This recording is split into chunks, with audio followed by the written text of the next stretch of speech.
Welcome to the Wealthy Artist Podcast. And I'm your host, Sarah Clanton. And I'm Wilson Harwood, and we're talking about how to develop your wealth, enjoy financial freedom, enjoy artistic freedom, and live the life you've always imagined. All right, welcome, Wealthy Artists. We're here again. Thanks for listening. Hey. Hey. Got some sage burning in the background. We got those good vibes flowing. I forgot my sage cauldron today. Next time. You got to check out. If you are like, what are we talking about? Because you're listening, check us out on YouTube. You can see my cauldron now. Yeah, it's actually this episode cool. On How Woo-Woo Are You? I'm just inspired by our interview with Casey Lane. That was so great. It was so great. I know. It was it was probably one of my favorite interviews, and it just flowed so naturally. Yes. There weren't those like awkward moments like, ugh. Yeah, it was awesome. She's just totally doing her thing, and I actually went to one of her sound baths last night. It was epic. It was just, I'd never been to a sound bath, and it was like, oh, well, I mean, isn't every concert experience a sound bath, you know? But this was more specific towards healing, and you might be like, well, what's sound is healing? What are you talking about? I mean, okay, I'm going to totally digress for a second. Kidney stones. I liked your Kermit the Frog impression too. Oh, I didn't even... That's funny. That's embedded in me. I was a huge Muppets fan. Oh, but that's awesome. What I was going to say is that the like kidney stones. Say you got a huge kidney stone. I know this because this happened to my mother. Sorry, Mom. Telling everybody your medical history. So basically, there's this huge kidney stone inside her, and they had to use like the sonic blast to break it up so it could move through her body. And they use sound to do that. So if sound can move stuff around in your body like that, I think, you know, a lot of potential there. So thanks, Casey, for that sound bath. You can get 15% off of her courses by checking the description below in that episode before. So didn't mean to go on that tangent. We're here. No, it's okay. And that was that would be probably last week's episode. Yes. When you're listening to this episode, which is being recorded in real time on May 4th, 2021 for you nerds that want to know behind the scenes. May the 4th be with you, May friends. the 4th be with you. And today, you know, we're going old school. Sarah and I are just riffing, but we have a general idea of what we want to talk about. This is my favorite way we do this. It is. This is how it all started. You know, we got all serious with these interviews and like topics and things, but really we just like to drink tequila and light our sage and just freaking rage on the microphone. Yep. But basically, I was reading this book yesterday called No Excuses by Brian Tracy. Which, funny story, this guy came to sell me a crawl space. They were going to seal the crawl space under my house, which is like, wait, they're going to install a crawl space? Yeah, I want a crawl space in every home.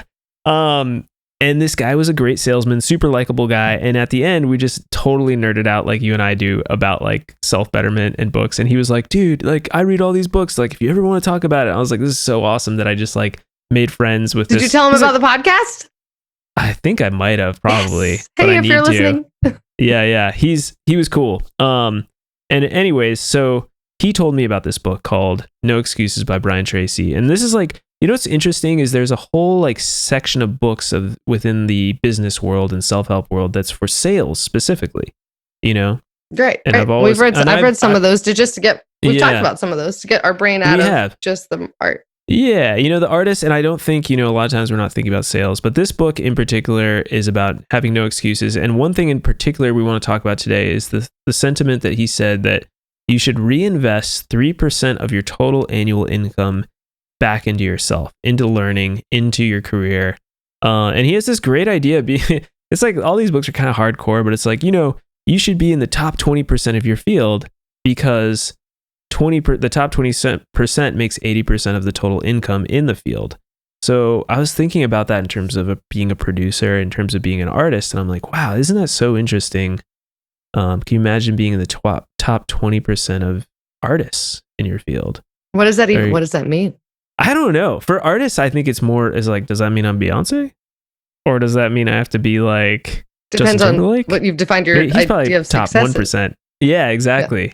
Exactly. So I think with us as artists, we have if you were a lawyer or if you were a dentist, I think it would be maybe a little easier to be like, okay, top 20%, we're like paid this amount, we're this respected at all the dental conferences.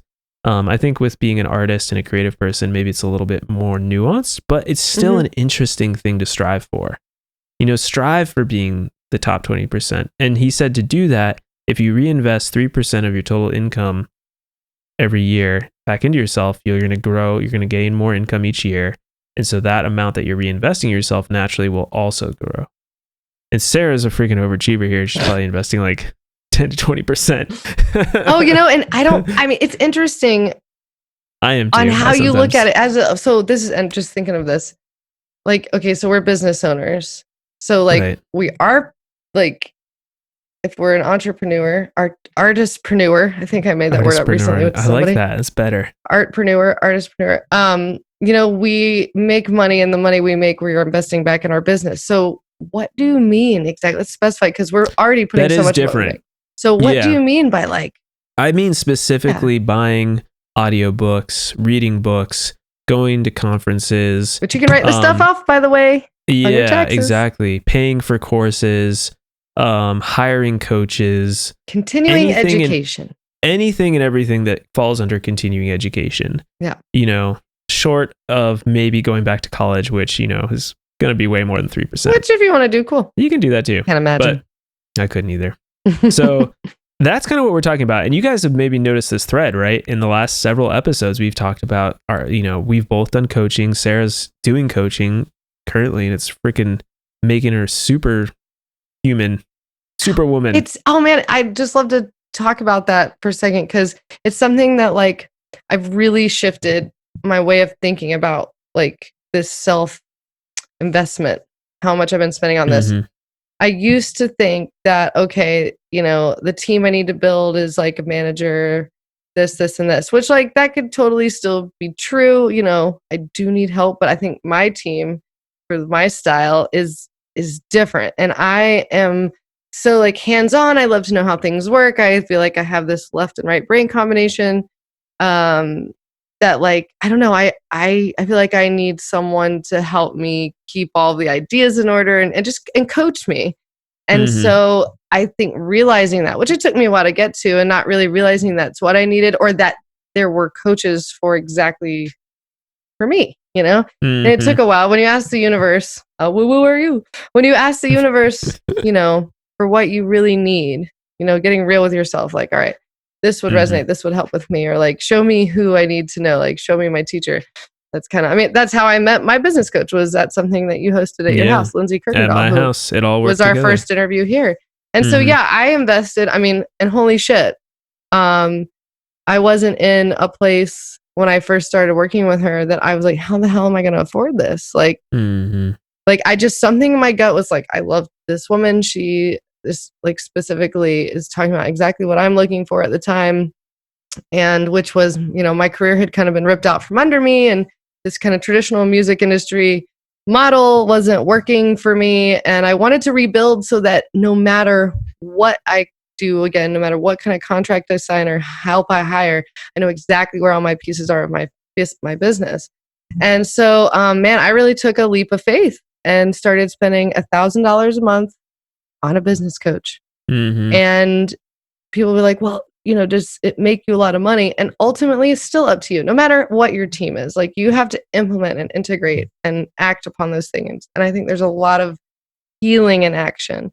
And it sometimes takes a while to get to the place where you can take those actions. Like, there's been a few months throughout this where the past year and a half through the coaching, there's been so much like inner work I've needed to do that projects have taken a little bit longer. But oh my gosh, I'm really getting at the heart at what I'm doing, and my work is so much more enjoyable. And I can't, it's almost immeasurable. Like, I couldn't say what there was a percentage you said, if you invest 3%. X amount, you'll grow X amount. Well, there's no guarantee of how much you'll grow, but statistically speaking, the whole idea with this, what he says in the book, is that, corporations and large businesses generally across the field, if they're successful, are reinvesting 3% into educating and growing their employees' education within the field. So they're like actively helping them to train, go back to master's degrees, whatever it is, they're taking 3%. And so applying that on an individual level to ourselves, it's kind of a general rule. I don't think that you can do 10% and you'll go wrong. But there is, maybe there is a point of too much where you're so spread thin reading self-help books and going to conferences. And that could be an addiction too. Like it could be an avoidance of doing this stuff. Right. Exactly. I mean, I read a ton though too. Like I think it's all about the balance, right? And you can find my reading list at sarahclanton.com/read. And I do write it, and it's we have a book club here, and it's so important to be learning, but you have to also do integrate what it says. And the balance, I just had this epiphany whilst in the bath the other day. Oh, nice. About balance. I think it sounds so duh, but like it really sank in. Mm-hmm. So the balance, we all like, the balance. We want to achieve the balance. What the fuck is the balance? So I was thinking about what balance is, and it's not like a destination. It's not like, okay, I'm here. It's like standing on like a paddleboard or a skateboard or something where you have to constantly like engage your body to stay afloat. Maybe like on a canoe or a kayak, paddleboard's kind of my best. And it's that subtle engagement that you're constantly doing. It might seem like you're totally stable and you're still, but there's this kind of balance that's always in action. And I think, I've definitely had times where I've escaped into a book, which is also could be good. But I think you're right. It could be it could also go too far. Well, so it could also be not financial, right? It could be time. It could be all sorts of things. Yeah, there could be a balance where you actually need to do less business, less work on your finances and working on the wealth side of it and start focusing on the health side of it. And I've did that too, for sure. Like probably right after I launched that course, I went into a little bit more of a like more meditation, more space, more open, so I could kind of readjust. And now I'm kind of coming back. Me too. Like a sledgehammer. Sledgehammer. Yeah. Yes. So, oh my God, that song.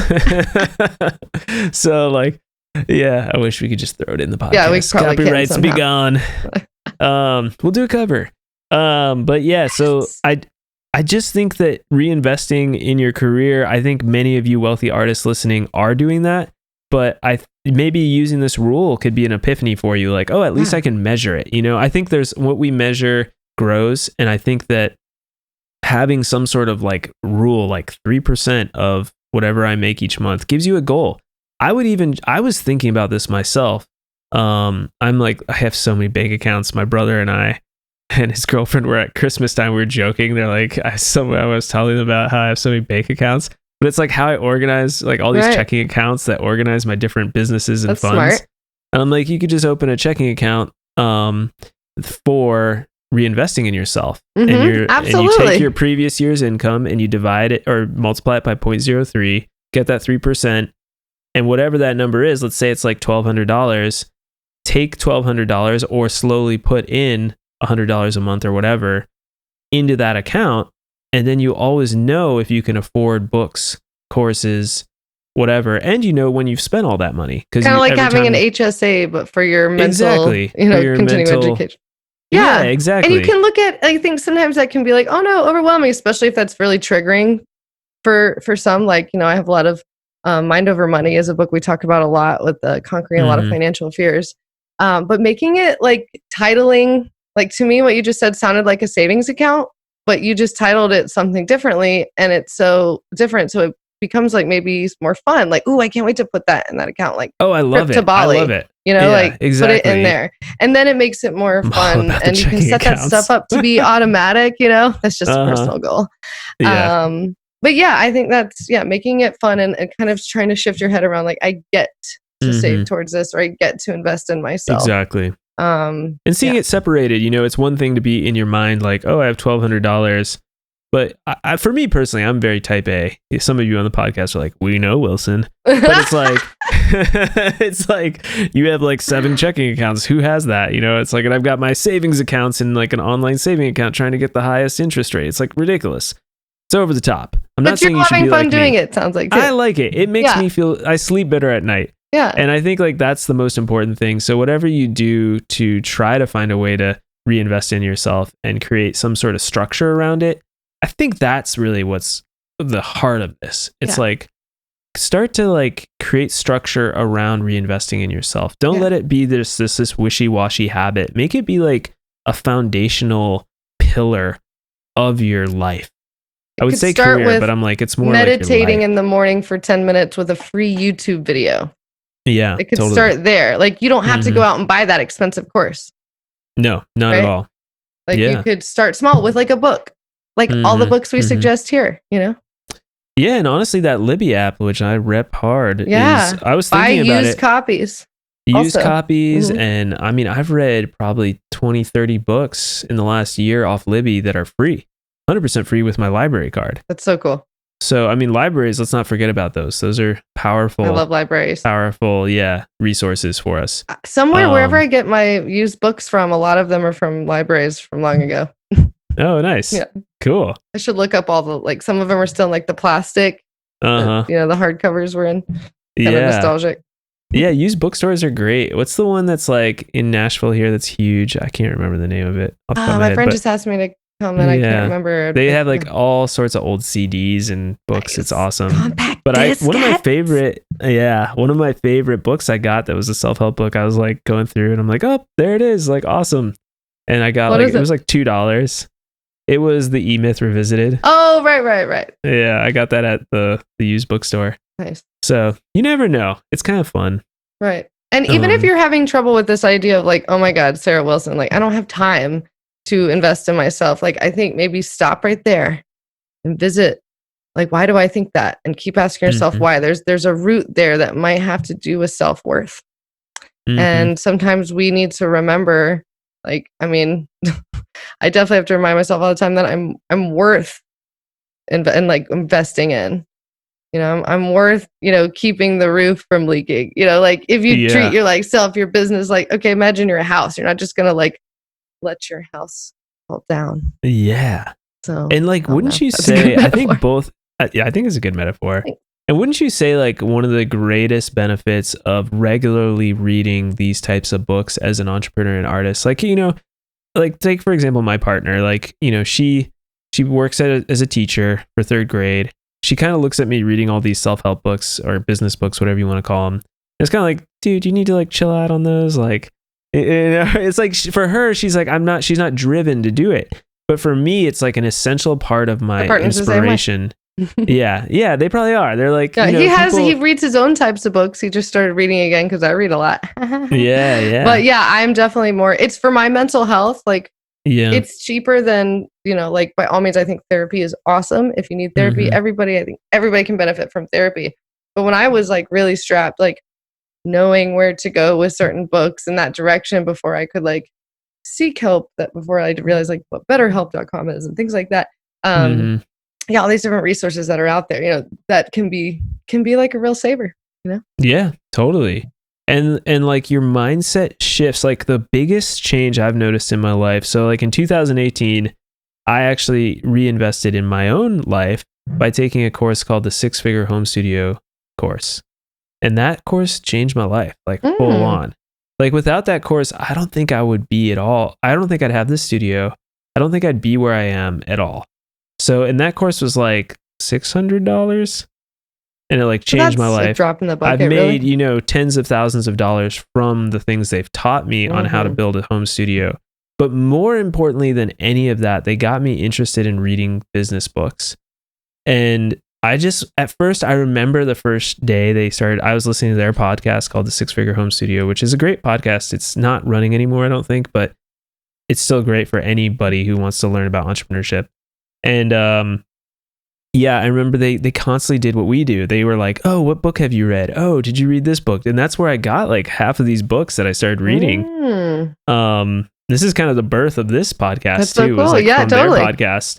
And over time, what I noticed is that my goals and what I really wanted in life were changing. And I was thinking so much bigger than all of the people around me. And to this day, it kind of freaks me out. Like, everyone around me in the music industry, I realize I'm like thinking a little differently. Yes. You're one of the few people I know that thinks on my level or above my level, like constantly. You're constantly thinking so huge. And I'm like, whoa, and that's why I love having my business coach. I feel the same way. Yeah. I had these ideas about like creating passive income and like fueling my own music creation and recording with like these other business things. I had like my total song registration workshop. If I didn't dive into that coaching, I don't know if she taught me to find my own self-worth so I could like birth it, which like birthing anything, whether it be a record or a course or any of this stuff it's a process. Oh my gosh. And we all need support, whatever that looks like, you know? Yeah. Totally. And I don't think I would be where I know I wouldn't be where I am without that right now. So. Yeah, exactly. But yeah, and there's no way. It's interesting because I think anytime we feel like, you know, we speak of like this level, it's like, it's almost just like a willingness to think, oh, well, it could be different. Like, okay, well, we're all after this one thing. Okay, what is that one thing we're all after here? Like trying to go to these same gigs, play the same places, which are all awesome. I like have, you know, similar aspirations, but like, is that what I really want? Do I want it because I want it or because I think I'm supposed to want it? You know, but even like this pandemic has been a great opportunity to think about things differently. Like, how can I perform? Nobody would have been performing on Zoom the way that they are now had the pandemic not happened, but this like pivot and yeah, I just think life is constantly asking us to just check in and make sure we're like living our truth and doing that. If it feels good, keep with it. But yeah, you got to be able to grow and just think that things are the way they are, but they don't have to be the way they are. I really like questioning things. Yeah, I love questioning things too. I really love it. And it kind of drives me. I look at the world from two different places. I have my like fear mindset, which I think so many of us are always stuck in. We all have and that. then I have my enlightened mindset, which is the one I'm constantly working on. Then I feel like it's always a tug of war, right? Like the tug of war between the fear mindset and the enlightened mindset are like constantly there. And the amount of people in the enlightened mindset is small. It's like Oprah and freaking like Oprah. I love her podcast so much. Like I get a lot of the books that I read from there. Yeah, totally. Totally. But you know, of course, there's millions of people like Oprah. But finding them sometimes feels difficult when we're all like, you know, we're all very socialized to think that things work a certain way, and to challenge those things, we all become then crabs in a bucket. You know, the analogy where like, you know, there's one crab trying to get out of the bucket, but no, like all the other crabs drag that other crab down. So is that really what they do? Yep. So that happens when you're trying to level up. People will drag you down when you even enforce boundaries for the first time, when you're really speaking your truth. I'm reading actually reinforcing some stuff I feel like I've been trying to learn, especially with boundaries over the past few years, professional, personal. Book I'm reading right now is The Way of Integrity by Martha Beck. And she talks a lot about that, how when she started following her truth and really saying her truth, she made a commitment to herself that she would not tell a single lie for an entire year. And it like changed her entire life. She was like, warning, you may lose friends. But when you speak your truth, it changes stuff and it tests people around you. So if you're out there like making money and doing your thing and the people around you are like, what are you doing? You can't do it this way. I mean, being a musician is like that. The whole world is like, well, you can't do that for a living, but like we want to consume music whenever we want and we want it for free and we just it just gets made magically. Yeah. It does get made magically. You can't be, it does get made magically. You know, but you know what I mean. Yeah, and people are like, oh, you can't be a musician, but then they go look at like some famous artists and they're like, they're allowed to be a musician because we all put them up on a pedestal and said they can be a musician. You know, American Idol. It's like, oh, all those super talented people singing on American Idol, only one of them is good enough to be the American Idol. The rest, it's like, and that's no guarantee you're going to have a career after you win that show anyway. Yeah, it's totally crazy. And so there's all these like social things that are especially around music and athleticism. I think too. I think athletes have it tough with this kind of crap. Kind of idolized and but so we have to define our self-worth. The celebrity side, so we can just decide it. And that's really what we're all about, you know. So I don't know. I think this 3% thing is a great place to start. But I encourage everyone, if you haven't started reading the books that we're talking about, if you haven't taken a course ever outside of your traditional schooling, think about that. If you haven't attended a conference for music before, like if you haven't gone to, I don't know, like the ASCAP Expo or the Taxi conference, which actually is really good. Even though I don't know if I like Taxi. Yeah, it was good. If you're into sync licensing. And you know, in the comments, we'd love to know if you know of a great conference or a great way to network. Yeah. You know, let us know. And we'd also love to know how you're investing in yourself. Please let us know in the comments on YouTube, or come talk to us on Instagram at The Wealthy Artist Podcast. And there's so many ways that you can just, sometimes we get stagnant and we don't realize that we're like frustrated and stuck, but sometimes just stirring the pot, stirring the cauldron, and throwing ourselves in a new situation, even if it feels challenging or uncomfortable, like that's going to push us. You never know who you'll meet, because this whole business is about is all relationships and networking. Yeah. So totally. Yeah. Yeah. Well, I think, do you have anything else you want to say? I'm feeling like we just... That feels great. Oh my gosh, I can't wait to read that book. And we have lots of resources to put in this week's episode resource guide in the show notes. So that was No Excuses by Brian Tracy. I'm not finished with it, but I'm liking it. I highly recommend it. I think it's a good inspirational book. So yeah, we hope you guys have enjoyed this, and we'll see you every Monday. Yes. Same time, same place. Thanks for subscribing. Thanks for listening. Thanks for the 5-star review on iTunes. We really, really appreciate it if you are liking it. You can check out Sarah. Why don't you tell them about your new course? Oh yeah. So, okay. Speaking of learning new things, this is something that, like, when I talk to artists about, they're like, oh my God, that shit makes me want to throw up.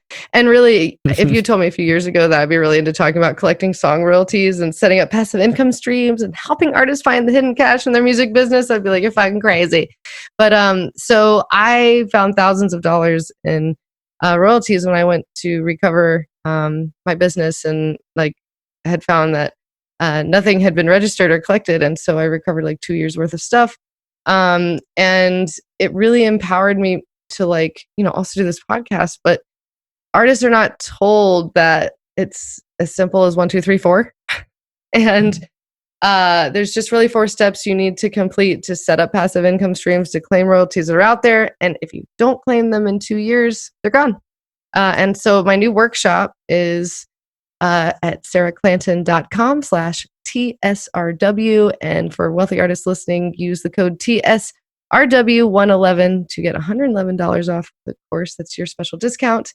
And we go through and you learn how to collect your royalties, whether you have just started or about to release music for the first time, or if you've got a bajillion views and streams. All of this stuff can help. I talked to, in the workshop, we talked to CD Baby and Sounddrop. We have these experts who come on.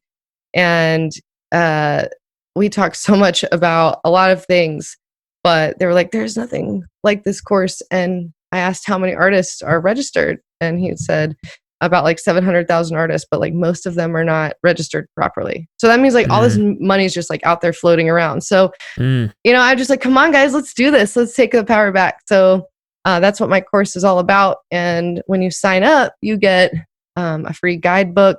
And I'm also scheduling more workshops, sessions that will be included in your membership there to it. So it stays up to date. You can attend live stuff. It's really great, super empowering, and it makes you money. You like can't not make money taking this course, which is the coolest thing about it. Like, that is awesome. And I'm not full of shit. So if you have any questions, please let me know. I'm at Sarah Cello on Instagram. That's Sarah with an H, Cello without one. And that's what I've been doing lately, as well as working on some new music that I can't tell you about yet. But secret. Yeah. What are you working on, Wilson, right now? Well, I'm working on all sorts of things. I'm relaunching my course. So I just What's it called? What's it called? What's it about? What's it called? It's called Turn a Spare Room into a Professional Home Studio, which we have episodes about. Yeah, we have episodes about that. So if you guys are interested in learning how to set up a home studio in your house, and you want to do it the right way, and you want it to sound awesome, you can check it out. Go to soundproofyourstudio.com and you can get all the info there. And then I've been working on my own record, and I finished recording all 5 songs for this EP, and now I just need to start mixing it. I'm hoping to mix one this week, and I'm going to like slowly knock it out. And I'm going to use my single release checklist, which is on one of our other episodes if you want to check that out. I'm giving that out to some clients and people. People are digging it. So cool, Wilson. So cool of you to do. And you can get that for free by going to your website, right? Yeah. If you go to elevatedmusic.co, you can download that for free. I think it's super helpful. I'm going to use it here shortly. Release. Yeah. Yeah, me too. And I'm honestly, Sarah, I think I'm going to sign up for your song registration thing too. So I want to get all the info and see if I have money floating around out there. Seriously, totally. I actually just got I registered when I was doing all this stuff. So way before I created the course. So maybe a year and a half ago, I registered with Sound Exchange for the first time, and I finally got a check. And I was like, well, that was a nice chunk of change to get. That's awesome. And collecting. So, but yeah, again, they disappear if you don't collect them. So yeah, it's worth doing. Giving them away. Quit doing it. All right. Well, we'll see you all next week. And thanks so much for listening to this episode. We love y'all. Yeah, have a great day. See ya. Weeks of life.